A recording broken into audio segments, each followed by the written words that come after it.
So next, we want to interview, we have another candidate from Waterloo, Mayor Quentin Hart. Mayor Hart, we actually interviewed 2 years ago. He was one of the first candidates we actually endorsed back in the summer of 2021. And we did endorse him. He's up again. Actually, that was of my surprise. I didn't know the Waterloo mayor was reelected every 2 years, or elected, I should say, every 2 years. And so we got him back again for another visit. And Mayor Hart, I'm not going to say too much. I don't want to dig into your time here. And sorry to interrupt your game tonight. I know your daughter's playing basketball tonight. So, but I'm going to shut up. I'm going to give the floor to you. You'll have 5 minutes to talk about yourself and your campaign. Then Patrick will ask you 2 or 3 questions as time permits.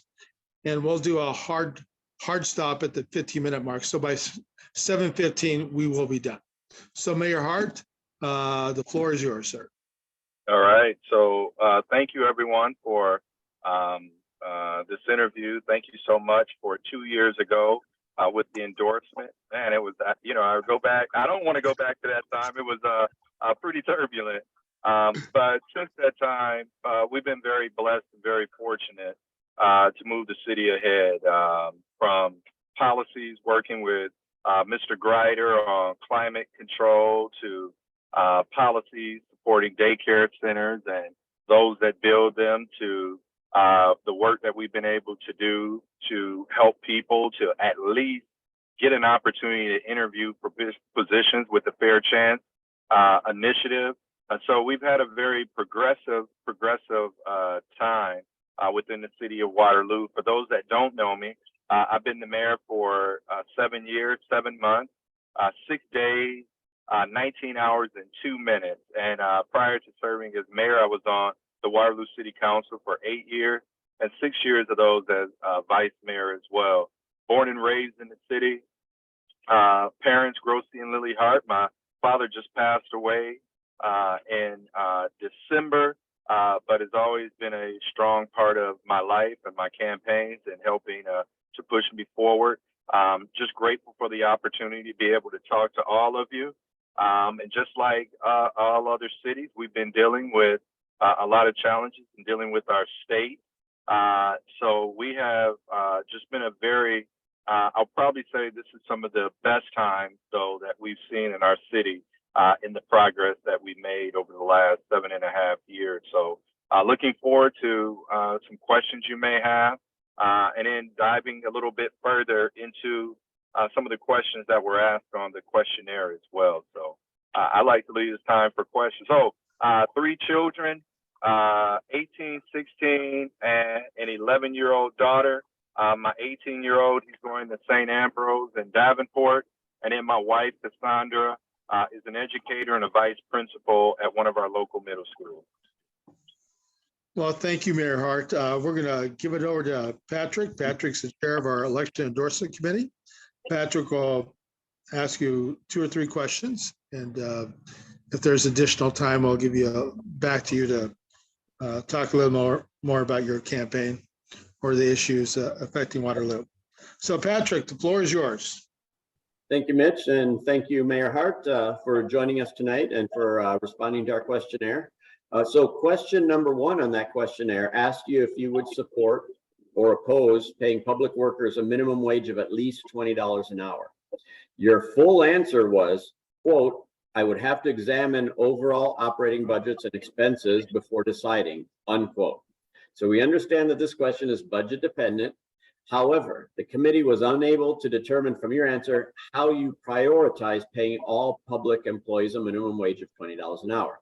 So please now tell us whether this is a low, a medium, or a high priority for you and why you prioritize it this way.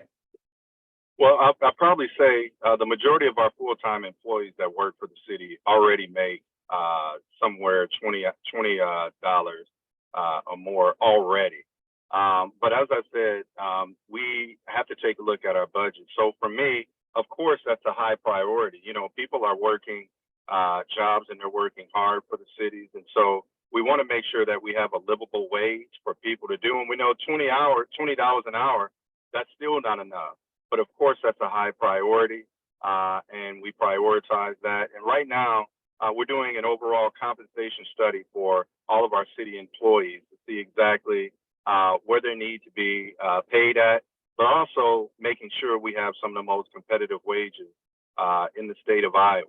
If you take a look at the workforce right now, we know that, you know, in some instances, when you have to factor in daycare and you have to factor in childcare, when you have to factor in prescription drugs, we know that that can be a challenge. So we want to pay our employees the best that we possibly can. And of course, that's high priority. That's why we're doing a compensation study right now. Okay, thank you very much.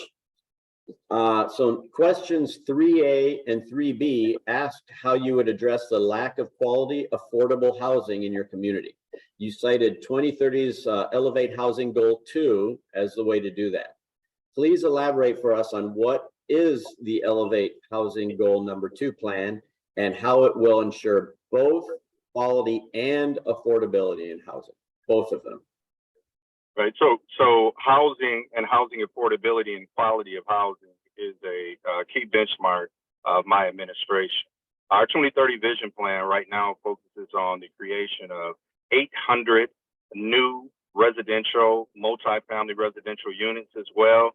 But also it focuses on 800 newly rehabbed and improved houses as well. And so that's the goal. So what we've been able to do is form private philanthropic partnerships with local businesses and philanthropy. And I'll name one example. It's our Walnut Corridor. We've gone in and signed a memorandum of understanding with the residents, the churches, and the stakeholders in that neighborhood. We applied seed money to go directly to improving housing in that area.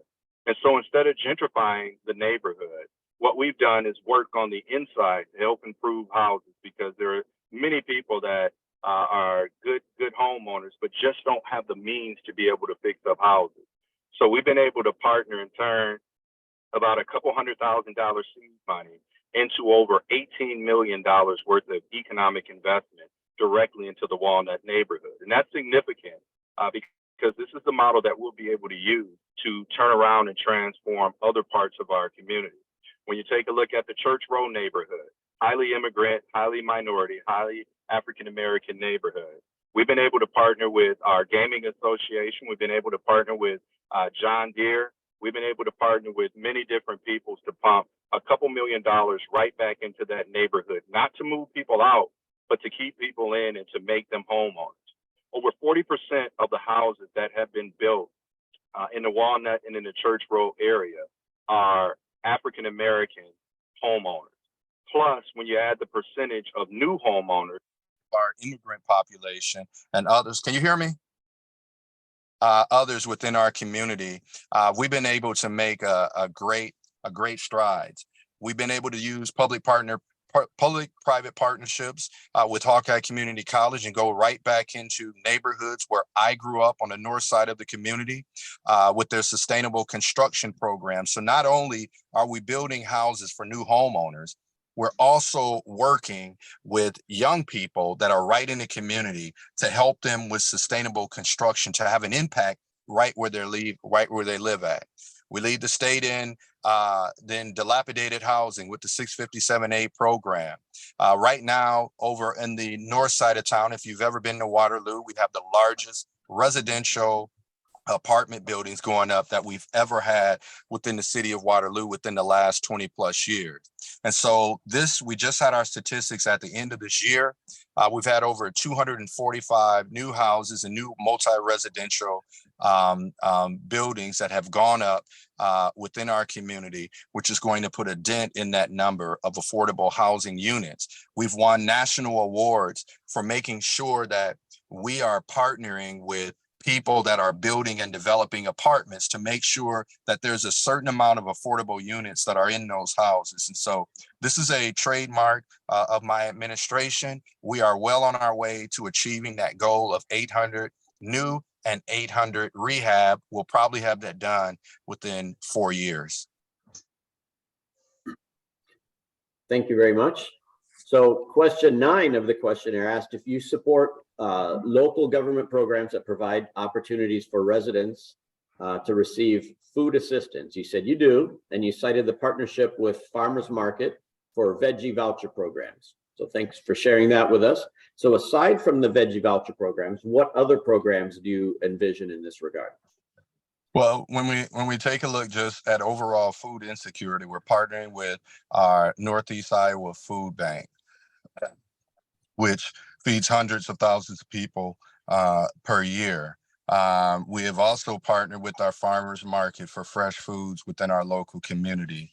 We'll continue to raise money for that veggie voucher program. We have also worked to help incentivize a local grocery store by an African-American developer that's going to be built directly in a food desert. We've probably given over $750,000 to this project to be able to have fresh foods within our local community as well. We partner with Waterloo Community Schools to take a look at summer programs to make sure that children don't miss a meal throughout the entire summer. And so I would probably say there's not direct programs, but we've been involved on several different levels of partnering with organizations that are creating these opportunities for our local community and our residents that are most in need. Mayor, we have 3 minutes remaining. Okay, so with that, I would suggest that you take the last 3 minutes and tell us a little bit about your campaign, how you plan to win re-election, and why we should endorse you. Well, I am just grateful to be in this opportunity that I have. I grew up on the north side of town, and I kind of figured out that you can't solve today's problems with the same mindset that created them. And what I found over the course of the last 7 years is that I am trying to undo a lot of the damage that governments have done by making sure we go from disinvestment in communities to investment, but trying to make the right types of investment that's going to create the most economic opportunity for our entire community. You know, making sure that, you know, solar and clean energy is a right of all people and not just a privilege for some. Working to make sure that we turn around that 2017 Wall Street that said Waterloo is the worst place for African Americans to live by making it one of the best places for African Americans to live and other minorities that are within our local community. I have shown the track record. I've been fortunate to work with many different partners. And the thing about it, I was asked a question, you know, years ago, and someone said, Quentin, what have you ever done by yourself? And it was nothing. There's always been someone that had paved the way. There's someone that has opened the door. There's someone like your organization that has been there to be able to support and help me to be able to help other people in our community. I'm always going to get out here and work. Our social media is moving on all cylinders. We have people on the ground that are ready to move once the beginning of September comes around. And so I don't wait till an election time to start working. I'm working out in these streets every day to try to make a better community for all of our citizens. So I'm just appreciative of the opportunity to be able to talk to you. I consider myself a throwback. I didn't get this position because, you know, of my looks, even though I got a nice shiny beard. I got it because I was able to get out here and work with people and support people. And so that's the same approach that I've taken, hands-on, working with people, keeping an open mind and working as hard as I can. Mayor, I wanted to thank you very much for giving us the time tonight. I know your time in between family and us, you know, you usually folks would pick their family, but I appreciate you giving us 15 minutes tonight. We are going to play these interviews via our website starting this weekend. Our membership, which includes you, will start voting next Tuesday night starting at 7. Which doesn't include me. No, you can vote. You're a member, so you get a vote too. So you can vote for yourself. But that'll go on for 24 hours until 7 o'clock Wednesday night. Then we will contact you on Thursday morning. I will, to let you know if you got the endorsement or not. But again, you did a great interview. We appreciate your time and keep up the good work. And we'll talk to you in a few days. All right. Thank you. Thank you. I'll see you guys later. Take care now. Bye. Bye.